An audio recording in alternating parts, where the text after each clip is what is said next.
आजकल जितने भी लोग बीमार हो रहे हैं वो सिर्फ जहर वाला खाना खा के बीमार हो रहे हैं। इसलिए हमने ये सोचा कि हम एक नई शुरुआत करते हैं, लोगों को स्वस्थ भोजन उपलब्ध करवाने की कोशिश करते हैं कि भाई जो जहर हम खा रहे हैं उसका इफेक्ट हमारी किडनी पे, लीवर पे, लंग्स पे, आँखों पे, हर दांतों पे, हर तरह का रिजल्ट, साइड इफेक्ट उसके ऊपर हमारे शरीर पे आ रहे हैं।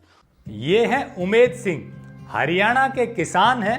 इन्होंने पहले किचन गार्डनिंग से शुरुआत की, अपनी छत पर भरपूर ऑर्गेनिक सब्जियां उगाई, फिर अपने खेतों में ऑर्गेनिक फसलें उगाई और अब पहुंच गए हैं पंजाब। इन्होंने पंजाब में कई एकड़ जमीन में प्योर ऑर्गेनिक देसी गेहूं उगा दिया।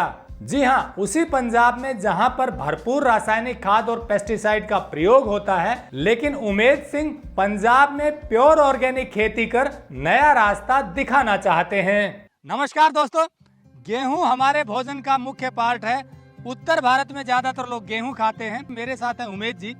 पहले तो मैं ये बता दूं, जो सामने गेहूं आप देख रहे हैं ये प्योर ऑर्गेनिक गेहूं है। हम खड़े हैं पंजाब में होशियारपुर जिले के बिछोही गांव में, और इसी गांव की एक जमीन ऐसी थी जो जंगली जमीन थी, जहां पर उबड़ खाबड़ थी, जंगल थे, खेती नहीं होती थी। उमेद जी ने यहाँ खेती शुरू की, और जो हमने बात की कि गेहूं की विशेष जानकारी देंगे, वो प्राकृतिक के साथ साथ जो गेहूं आप खाते हैं उससे भी जुड़ी हुई है। क्योंकि आप गेहूं इस तरह से खा रहे हैं, जो पोषण चाहिए गेहूं का वो नहीं मिलता, भले वो केमिकल का हो या ऑर्गेनिक। और यदि ऑर्गेनिक गेहूं खाएंगे और उसे जो हम तरीका आप बताएंगे उस तरह खाएंगे तो आपको भरपूर पोषण मिलेगा। तो चलिए पहले तो उमेद जी से जानते हैं कि ऑर्गेनिक या प्राकृतिक गेहूं जो यहाँ उगाया गया है वो कैसे उगाया गया है, और जो केमिकल वाला गेहूं है उसको उगाने में कितना फर्टिलाइजर डालना पड़ रहा है। तो चलिए शुरू करते हैं। टेक्निकल फार्मिंग चैनल को सब्सक्राइब करें और बेल आइकन भी दबाएं ताकि आगे आने वाले वीडियो की नोटिफिकेशन आपको मिलती रहे। उमेद जी नमस्कार। नमस्कार कुलदीप जी, आपके दर्शकों को भी मेरा बहुत बहुत नमस्कार। ये जो गेहूं आपने उगाया है, पहले तो ये बताइए कि हाँ टीले पर मैं देख रहा हूँ चारों तरफ ये ऐसी जमीन है जहाँ नीचे बहुत गहराई है या कहीं बहुत ऊंचाई है, तो यहाँ खेती करने का विचार कैसे हुआ और आपने गेहूं जो उगाया वो कैसे उगाया? कुलदीप जी, खेती तो बचपन से हम करते आए हैं और हमारा रुझान भी खेती की तरफ ही है, क्योंकि ज़्यादा खेती पे जोर हम इसलिए दे रहे हैं कि आजकल जितने भी लोग बीमार हो रहे हैं वो सिर्फ जहर वाला खाना खा के बीमार हो रहे हैं। इसलिए हमने ये सोचा कि हम एक नई शुरुआत करते हैं, लोगों को स्वस्थ भोजन उपलब्ध करवाने की कोशिश करते हैं। इसीलिए हमने ऐसी ज़मीन को चुना जहाँ पे कभी किसी भी तरह का केमिकल या फर्टिलाइज़र का इस्तेमाल ना हुआ हो, और उसी का रिजल्ट ये देख रहे हो, ये कि वो लगभग 5 फीट के आसपास है, और 5 फीट लंबा ऊंचा गेहूं होने के बाद हवा से या गिर जाता है।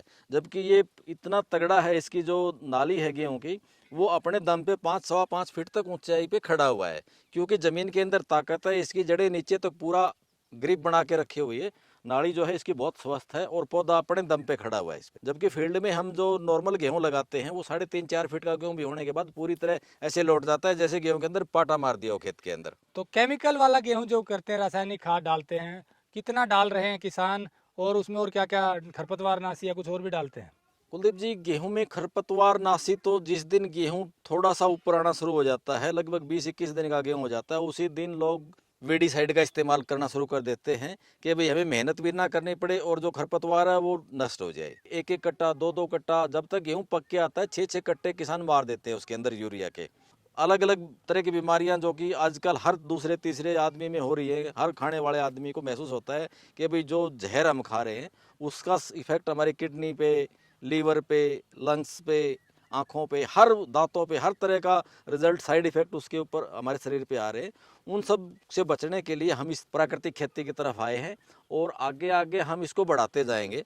क्या क्या लगाया हुआ है आपने यहाँ? अभी हमने गेहूं लगाया है, 2 तरह का चना लगाया है, काला और सफ़ेद, सरसों लगा रखी है, हल्दी लगा रखी है, और फलदार पौधे हम लगा रहे हैं। अगले सीजन में हमारा अमरूद पककर तैयार हो जाएगा बिल्कुल। अभी ड्रैगन फ्रूट की तैयारी चल रही है, ड्रैगन फ्रूट लगाएंगे हम। हमने यहाँ गायें पाल रखी हैं, खेती के लिए गायें हैं। गायें को हम कोई भी बाहर की चीज़ें नहीं खिलाते, जो हमारे फार्म पे जो चीज़ें लगा रखी हैं वही चारा खाती है और नेचुरल वातावरण में रहती है। तो ये मतलब उस गाय का गोबर जीवामृत बनाकर यहीं डालते हैं। प्रति एकड़ की बात करें तो कितनी पैदावार की उम्मीद है? ये 10 से 12 क्विंटल की उम्मीद हम इसमें कर रहे हैं। हो सकता है थोड़ा बहुत हमारी उम्मीद से ज़्यादा निकला है, क्योंकि फसल फसल जितनी स्वस्थ लग रही है उस हिसाब से हमें जो केमिकल वाली कर रहे हैं उसके लगभग बराबर हमारी फसल आ जाएगी, ऐसी हमें उम्मीद है। तो पोषण की बात करें तो क्योंकि इसमें कोई केमिकल नहीं डला तो पोषण तो वैसे ही इसमें बहुत बढ़िया लग रहा है फसल को देखकर भी। पोषण इसमें जमीन से ही ले रहा है सारा पौधा, क्योंकि सैकड़ों वर्षों से जो जमीनें छेड़ी नहीं गई थी उसको जिस जैसे भी ऊंची थी वहां हमने ऊंचाई पे लगा दिया, नीचे थी उसको थोड़ा सा समतल करके, ज़्यादा छेड़छाड़ कुछ नहीं की, जैसे भी थी उसी हिसाब से हमने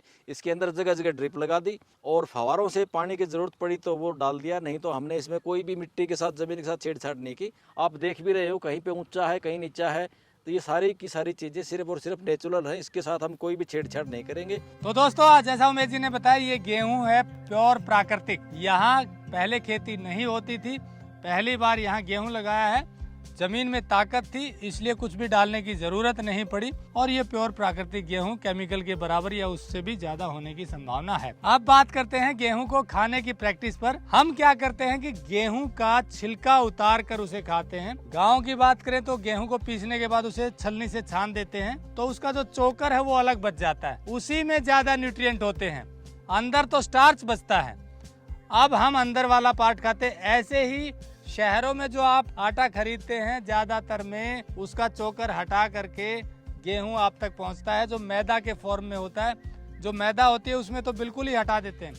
तो गेहूं को आपको खाना चाहिए उसके चोकर के साथ। उसका क्या तरीका है, गेहूं को आप पहले अच्छे से साफ करिए और मेहनत करना चाहते हैं तो उसको धो लीजिए और फिर धूप में सुखा दीजिए। जब सूख जाए फिर उसको पिसवाइए, ज्यादा बड़ी चक्की की बजाय छोटी चक्की से पिसवाइए और उसको फिर आप बिना छलनी से छाने हुए सीधा आटे को गूंथ कर गेहूं से रोटियां बनाएंगे। उसका रंग थोड़ा भूरा आएगा लेकिन पोषण से भरपूर होगा। वो गेहूं चाहे कोई भी हो पर खाने का तरीका यही अपनाना चाहिए जिससे कि गेहूं का ज्यादा पोषण मिले। नहीं तो हम गेहूं का स्टार्च खा रहे हैं और हमें पोषण नहीं मिलता है।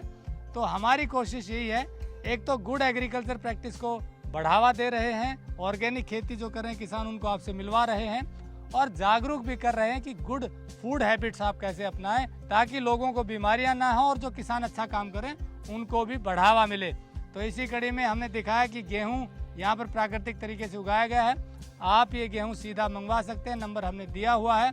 एक चीज़ और बता दें, ऐसे ही किसानों को आप तक सीधा जोड़ने के लिए शुद्धफार्म.com की शुरुआत की गई है।